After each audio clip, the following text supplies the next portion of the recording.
కాంగ్రెస్ అధికారంలోకి వచ్చిన 3 నెలల్లోనే 200 మంది రైతులు ఆత్మహత్యలు చేసుకుంటున్నారు కదా కేసీఆర్. ఒకటి కేసీఆర్ మస్తు మాట్లాడతాడు.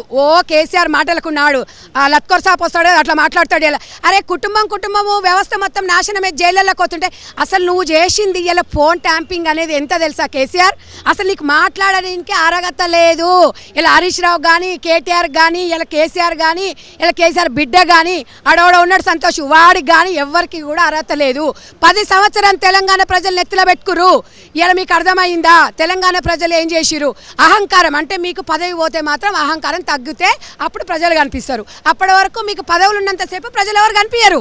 ఇలా నువ్వేదో కుంటి సాకు పెట్టేసుకొని నువ్వేదో ఇలా కట్టబట్టుకొని నడిచిన అదే ప్రజలు తెలంగాణలో నీ మీద నమ్మకం ఉందే. ఎందుకంటే ఇలా తెలంగాణ ఉద్యమం చేసిండు, తెలంగాణ తెచ్చిండని. కానీ తెలంగాణ రైతులను ఏం చేసినావు నువ్వు?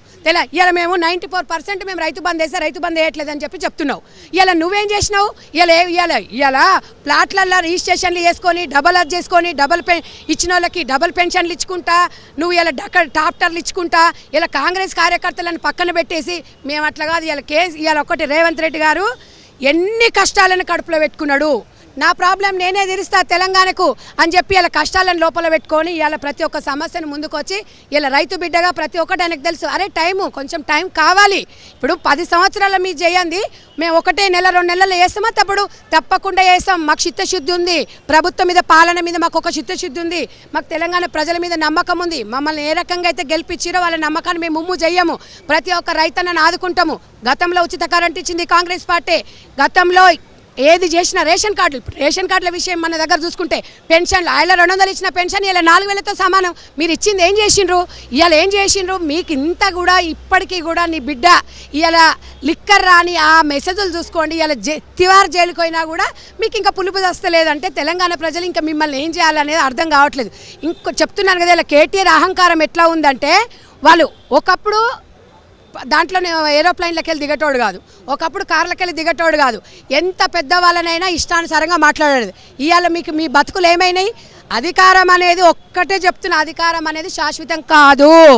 మేము మేము ప్రతిపక్షంలో ఉన్నా ఇట్లనే ఉన్నాం, మేము అధికారంలో ఉన్నా ఇట్లానే ఉన్నాం. అహంకారం అనేది పనికిరాదని కేసీఆర్ కుటుంబాన్ని చూసి ఇలా తెలంగాణ ప్రజలకు అర్థమైంది, దేశవ్యాప్తంగా అర్థమైంది. ఇవాళ మీరేదో చేస్తున్నాం మేమే చేస్తున్నాం.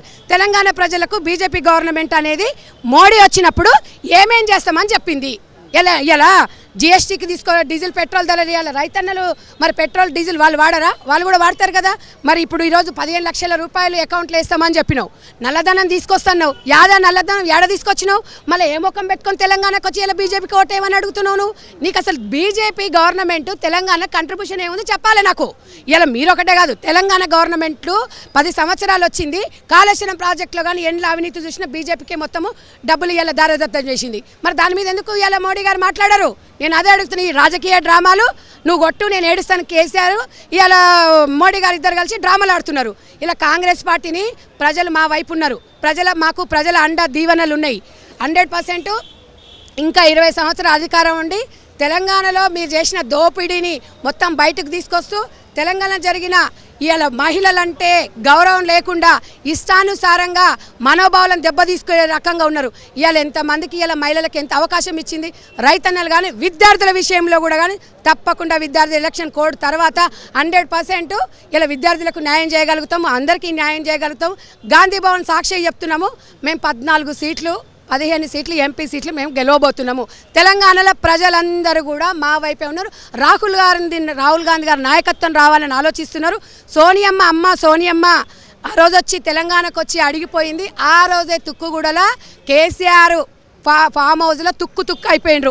ఆ అమ్మ ఎప్పుడైతే 6 గ్యారెంటీ పథకాలు పెట్టిందో దాని నుంచి ఇలా తెలంగాణ ప్రజలని సస్యశ్యామలంగా ఉన్నారు. అది చూసి ఓరలేకపోతున్నాను. మతాలు రెచ్చగొడతారు. ఇలా ముస్లిం సోదరులు కూడా అందరూ కూడా కాంగ్రెస్ వైపే చూస్తున్నారు. వాళ్ళే మాట్లాడుతున్నారు. మాకు ఏదైనా కాంగ్రెస్ పార్టీ ప్రజల ఎజెండా అండి. రెచ్చగొట్టడం మాకు రాదు. ఎవరు దేవుణ్ణి వాళ్ళు గౌరవించుకోవాలి. ఎవరిని ఏదనేది ఉంటుంది కానీ గౌరవించకుండా ఇష్టానుసారంగా చేసి అదే ఈరోజు దేవుడు అనేవాడు ఉన్నాడు కాబట్టి కర్మఫలం కర్మ సిద్ధాంతం. నీ ఫోన్ ట్యాంపింగ్ అనేది మామూలు విషయం కాదు.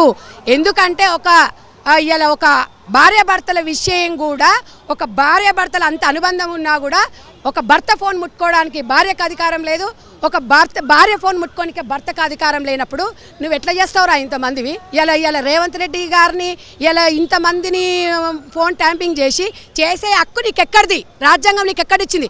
నువ్వు తివార్ జైలుకు పోవాలి, నువ్వు పోవాలి, నీ కొడుకు పోవాలి, నీ కుటుంబం అంతా పోవాలి. ఇలా తినేయన్ని గక్కాలే, కాళేశ్వరం ప్రాజెక్టులు తినే హరీష్ రావు గక్కాలే, ఇలా ధరణి ఇలా రైతన్నల విషయంలో ధరణి భూమిలో ఉన్న పైసలన్నీ గక్కాలే, నీళ్ళు అన్నీ బయటకు వస్తాయి. ఇలా కేసీఆర్ ఫోన్ ట్యాంపింగ్ పోతారు, అందరు పోతారు. ఇవాళ ఒకటే చెప్పదలుచుకున్నాము, 14 ఎంపీలు మేము గెలవబోతున్నాము. తెలంగాణ రాష్ట్రము సుభిక్షంగా ఉండాలని రేవంత్ రెడ్డి గారు టీం మొత్తము మంత్రులు కూడా చాలా బాగా పనిచేస్తున్నారు. ప్రతి ఒక్క కార్యకర్తకి ఈరోజు స్పిరిట్ వచ్చింది, నమ్మకం వచ్చింది. ఇంకా ముందుకు వెళ్ళాలనుకుంటున్నాము. కొద్దిగా వెయిట్ చేస్తే తప్పకుండా కాంగ్రెస్ గవర్నమెంట్ అందరికీ కూడా వాళ్ళతో పాటు కలిసి వెళ్ళిపోతుంది. వాళ్ళ ఎజెండా రకంగానే రేవంత్ రెడ్డి గారు పోతున్నారు. మీరు అర్థం చేసుకొని కొంచెం సమన్వయం పాటించి ప్రతి ఒక్కరు కూడా కాంగ్రెస్ పార్టీని ఇలా అసెంబ్లీ ఎలక్షన్లో 64 సీట్లు ఎట్లు ఇచ్చిండ్రో ఎంపీ సీట్లు కూడా ఇచ్చి మీరందరూ ఈ అవకాశం మాకు ఇవ్వాలని చెప్పేసి ఇలా తెలంగాణ ప్రజలను కోరుకుంటున్నాం.